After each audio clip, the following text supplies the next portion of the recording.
Another weekend down and another squad qualified for the Pro League out of the APAC-South region, and surprisingly it was not Sharky, a former LAN champion and legend within the region itself, formerly of Dark Zero, returning and now linking up with one of the most respected slayers in the region, Killoposz. But they would be in a lobby jam-packed with some returners from last weekend's grand finals, the likes of MXF, Keep Going, and the team that ran through the opposite semifinals lobby, M&K. So who was it that was able to lock up their Pro League spot off the back of 50? Yes, 50 KP over just 6 games. Let's get down and do what it do. PLQ number 2 TLDR APAC-South edition. And in game number 1, our top team from each semifinals lobby, Tom Yum Kangaroo and MNK, would both find themselves in the top 3. Unfortunately for TYK though, it was just Killoposz left alive as a solo. CAT as a duo, making it rather light work for MNK to start the finals with a 21-point victory. Killoposz can't see a goddamn thing, no Digi. He's going to be taken out. 3rd place, MNK. They dominated the semi-finals group 2. They started with a bang. Now finals.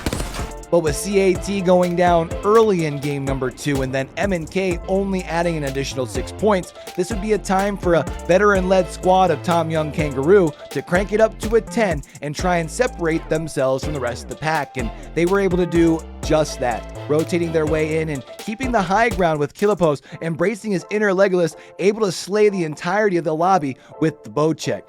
Tom Young Kangaroo would be able to walk away with the dub, and not just the dub, picking up 20 KP along the way as well. Could have seen Mech just go flying as the Pathfinder. And now the bow check. Got to rain damage down. There goes no credit. Mech is taken out by In. And there's some farming for our Robin Hood of APAC-South, Killoposz. And now Tom Yum Kun says, let's go and get some KP and let's get going to Pro League, boys. As Sharky gets elevated, he's just trying to find, oh, there's one right below Death Box. It turns out to be, as Wawa's eliminated, Lowkey's leading the squad.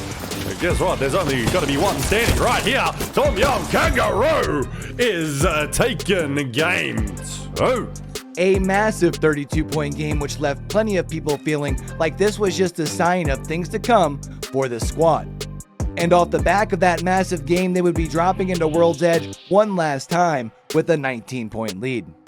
And then in game 3, a lobby that saw a lot of teams going out early, with just 8 teams left remaining after only the 2nd ring finishing closing, 5 of which still around after the close of the 4th ring, so definitely not your typical sort of mid-game either. So Remarkable Team was able to finish off 2nd off the back of a 2nd place finish in game 2, doing a good job playing from the high ground.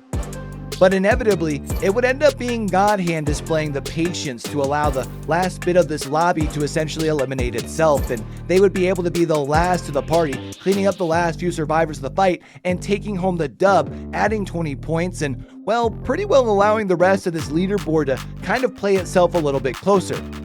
Well, except for Tom Young Kangaroo, who would be up 20 halfway through our finals lobby and looking to carry that momentum over to Storm Point.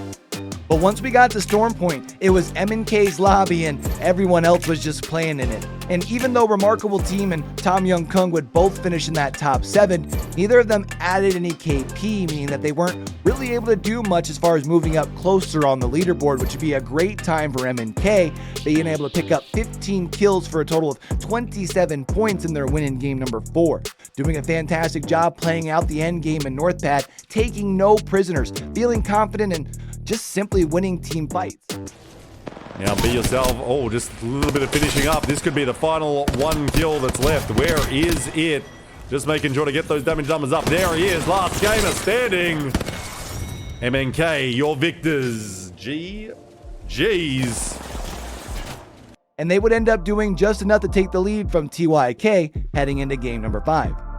And game number 5 would just prove to be an encore performance for M&K, this time with 19 kills and a dub, closing it out from the high ground where it is quite literally like shooting fish in a barrel.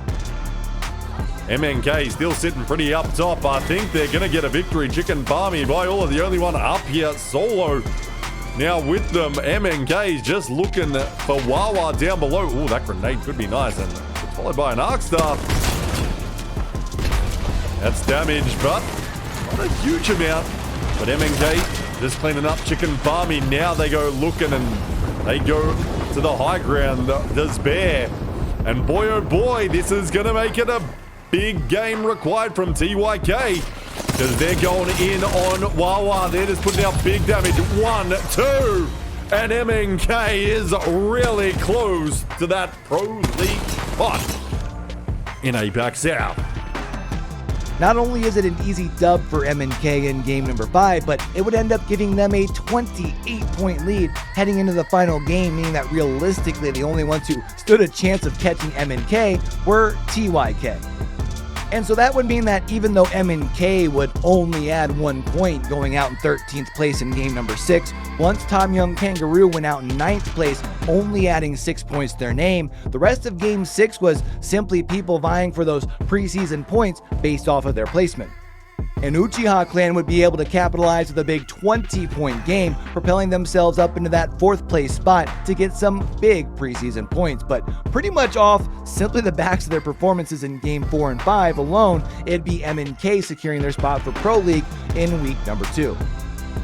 Which leaves us with just 2 more weeks of PLQs in the APAC-South region to determine our final 6 slots. And you'd have to imagine that with the way that Tom Young Kangaroo look in their very first week together, that they're probably the favorites to take at least one of those slots, and probably one of those slots that qualifies automatically in the next 2 weeks. But let me know which of the APAC-South teams you're most excited about down in those comments below. And by the way, if it's your first time through over here on the channel, and if you made it this far in the video, what it do, I'm your boy Q, and we do cover quite a bit of ALGS along with a couple of other esports titles right here on the channel. So if you're looking for a good place to keep up with every region, every week with videos just like this, make sure you're hitting that subscribe button and turning those notifications on. Until we do catch y'all back here for the next one, man, with everything crazy going on in the world today, be true, be you, be sincere, game hard and love hard, all right, y'all? It's your boy Q, signing out.